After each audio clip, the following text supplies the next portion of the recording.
Nagsagawa ng combat patrol ang China sa Baho de Masinloc o Panatag Shoal na nasa loob ng exclusive economic zone ng Pilipinas. Nakita rin ang Coast Guard o China Coast Guard na bumuntot sa mga barko ng BIFAR mula Escoda Shoal hanggang Recto Bank na nasa EEZ pa rin ng ating bansa. May unang balita si Rafi Tima.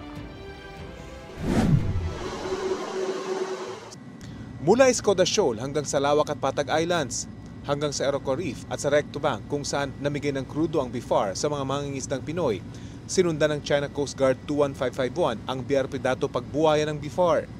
Lumapit pa ng ilang daang metro ang CCG vessel sa barko ng Pilipinas para malapit ang kunan ng video at litrato ang barko ng Pilipinas. Hanggang sa pag-alis ng barko ng BIFAR, sumunod pa rin ang CCG ship kahit pabalik na ito sa direksyon ng Bataan kung saan ito nakabase.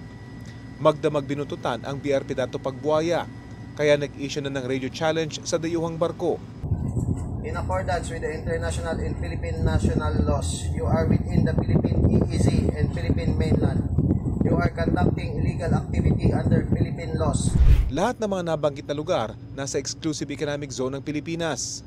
Maliit man itong Patag, isa sa pinakamaliit na isla na inuukupan ng Pilipinas dito sa West Philippine Sea.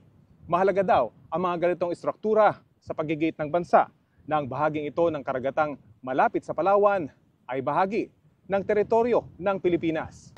Ayon naman sa Southern Theater Command ng People's Liberation Army ng China, nag-organisa sila ng combat patrol sa dagat at himpapawid ng Scarborough o Panatag Shoal na nasa loob din ng EEZ ng Pilipinas.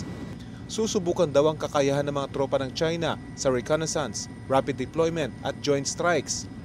Binabantayan din daw ng China ang lahat ng foreign military activity na gagawa ng gulo o tensyon sa rehiyon. Walang tinukoy na bansa ang China.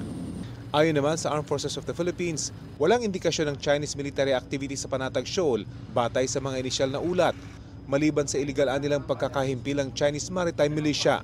Ang pinakahuli raw na namonitor na pagsasanay ng mga tropa ng China nangyari sa labas ng EEZ ng Pilipinas mula July 31 hanggang August 2. Pero kinumpirma ng AFP na 3 Chinese Navy vessel ang pumuntot sa ginaganap na multilateral maritime cooperative activity ng Pilipinas, Australia, Canada at Amerika. Rafi Tima nagbabalita para sa GMA Integrated News.